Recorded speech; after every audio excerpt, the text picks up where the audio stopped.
है देखने वालों को संभलने का इशारा, जरा सा नकाब आज वो सरकाए हुए हैं।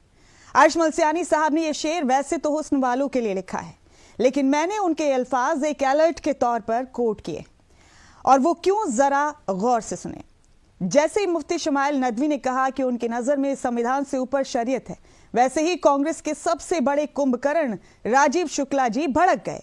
भड़के भी ऐसे कि उन्होंने मौलाना के खिलाफ सख्त से सख्त कार्रवाई की मांग कर डाली। शुक्ला जी, ऐसे बयानों की तो 2014 के बाद बाढ़ सी आ गई है। अब तक आपने अपनी ज़बान क्यों सिली हुई थी? जब देवकी नंदन ठाकुर ने यही बात कही कि वो धर्म को संविधान से बड़ा मानते हैं, तब आपकी ज़बान पर क्यों ताले लग गए थे?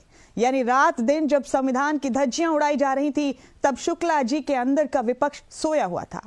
लेकिन जैसे ही मुफ्ती साहब ने कुछ बोला, वैसे ही शुक्ला जी के अंदर के कुंभकर्ण की तरह सोया हुआ विपक्ष जाग गया। राजीव शुक्ला जी, जब संविधान की प्रति आए दिन जलाई जा रही थी, तब आप क्यों सोए हुए थे? जब शंकराचार्य मनुस्मृति व्यवस्था को संविधान से ऊपर बताते हैं, तब आपको क्यों सांप सूंघ गया था? अगर संविधान को धर्म से छोटा मानने वाले बाबा आपकी नजर में सही हैं, तो मुफ्ती साहब गलत क्यों? अगर मुफ्ती साहब गलत है तो बाबा सही क्यों? और अगर मुफ्ती और बाबा दोनों ही गलत है, तो आपका इतना बड़ा पाखंड, इतना बड़ा दोगलापन क्यों? अगर आप मुफ्ती साहब के लिए कड़ी कार्रवाई की मांग कर सकते हैं, तो छोटी मोटी कार्रवाई की मांग तो आप उन बाबाओं के लिए भी कर सकते हैं। हमारा संविधान बराबरी का अधिकार देता है, लेकिन आप तो कार्रवाई की मांग में भी संविधान का पालन नहीं कर रहे हैं। अगर आपको मजहब देखकर कार्रवाई की मांग करनी है, तो आप और बीजेपी में क्या फर्क है? आप और बीजेपी जब एक जैसी सोच रखते हैं, तो फिर आपको मुसलमान क्यों वोट दे?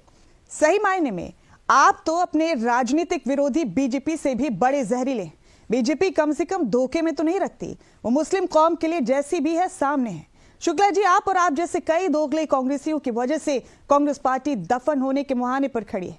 ये दोगलापन आपकी पार्टी को खत्म कर देगा।